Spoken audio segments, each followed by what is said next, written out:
Welcome back to our channel. Already part 1 చూసే ఉంటారు Tirupati vlog. ఇది పార్ట్ 2 అనమాట. సిఆర్ఓ ఆఫీస్‌లో రూమ్ వచ్చిందా లేదా అని చెప్పి అక్కడి వరకు చూపించాం కదా! రూమ్ అయితే మాకు మొత్తానికి వచ్చింది. 2 అవర్స్ పట్టింది రూమ్ రావడానికి.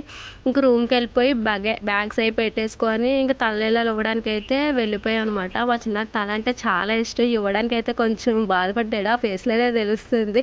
ఇంకా అలా దూకుంటూనే ఉండేవాడనమాట. ఇంక తల లేదు కదా! ఇప్పుడు దూకుతాడో లేదో చూసుకోవాలి. ఇంకా అలానే రూమ్‌కొచ్చేసి టిఫిన్ అది చేసి ఫ్రెష్ అయిపోయాము. ఇంకా అలా టైం అయితే 12 అయిపోయింది. దర్శనానికి అయితే 1 కదా దర్శనము. ఇంకా అలా అక్కడికి వెళ్తే ఆ టైం అవుతది కదా అని చెప్పి మేమైతే స్టార్ట్ అయిపోయాము దర్శనానికి. ఇంకా అలా నడుచుకుంటూ వెళ్తే మావయ్య అయితే నడవలేకపోయారు. అందుకనే కార్ అయితే ఎక్కేసాననమాట. నేను నడవలేకపోయాను అనుకోండి. కొంచెం దూరమే కదా దర్శనంది. సో, ఇంక కార్ ఎక్కేసి ఇంకా అక్కడికైతే వెళ్ళిపోయాం. క్యూ అయితే చాలా పెద్దది ఉంది వెళ్ళబోతికిన. కొంత దూరం మాత్రమే ఫోన్ అలౌ ఉందనమాట. అక్కడి వరకు వీడియో అయితే తీయడానికి అయింది. తర్వాత ఫోన్ ఇచ్చేసాము.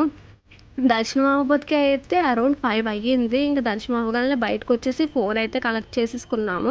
ఇంక ఫోన్ తీసుకొని అక్కడ తిరుపతి వ్యూ అయితే చూపిస్తున్నాం కదా! చాలా బాగుంది. ఆ రోజు మంచు కూడా ఎక్కువే పడిందనమాట. ఆ రోజు నుంచి వర్షం స్టార్ట్ అవుతుందనమాట. సో, ఇంకా వ్యూ తీసేసుకొని లాడులకి అయితే వెళ్ళిపోయాం. మా చిన్న లైన్‌లో ఉన్నాడు. నేను ఇవతల వైపు ఉన్నాను. లాడులు తీసుకుంటే వీడియో తీస్తున్నాననమాట. అక్కడ ఆల్రెడీ ఒక పర్సన్ అడుగుతున్నారు. లాడుల్లో మళ్ళీ ఏమైనా తేడా వచ్చిందా అని చెప్పి. ఏం లేదు మామూలుగా వీడియో తీసుకుంటున్నా అని చెప్పి చెప్పాననమాట.